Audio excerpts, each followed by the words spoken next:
એક સમય એવો હતો કે જેની ઘરે લગ્ન હોય તે ફળિયાના અને કુટુંબના વડીલોને ભેગા કરી જે તે ગામમાં આમંત્રણ દેવા જવાનું હોય ને તે ગામની અલગ અલગ યાદી કરવામાં આવતી. ત્યારે કંકોત્રી નહોતી. ત્યારે એવું થતું કે બધા બેઠા હોય પછી દરેક ગામની ચિઠ્ઠી વાળી અને બધાને ઉપાડવાની. જેને જે ચિઠ્ઠી આવે ને એ ગામમાં જઈ અને ઘરે ઘરે લગ્નનું આમંત્રણ એ લોકો આપે.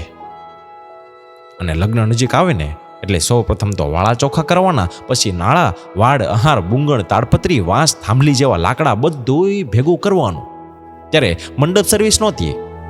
પછી ફળિયાના બધાએ ભાઈઓ ભેગા થઈ અને માંડવા બાંધતા. રાત્રે ઢોલ શરણાઈના તાલે બેનો રાહડા લઈ અને ભાઈઓ મણિયારો રમતા. એમાંય જાનના આગળના દિવસે બે વડીલો સામે પક્ષે સાંજે પૂગી જતા અને સવારે ખાંડે તલવાર ફેરા ફરાતા. પૂખણા, ફુલેકું અને એક સાથે પાંગતમાં બધાય જમવાય બેસતા. ઘરધણી ભાવ દેવાય નીકળતા હો પાછા. અને વિવાહ લગભગ 10 કે 15 દિવસના થતા અને બધાય હળી મળી અને લગ્નની મજા માણતા. આજે સગવડો બધી છે, પણ જે હરખ અને મજા ત્યારે હતી ને એ ત્યારે નથી.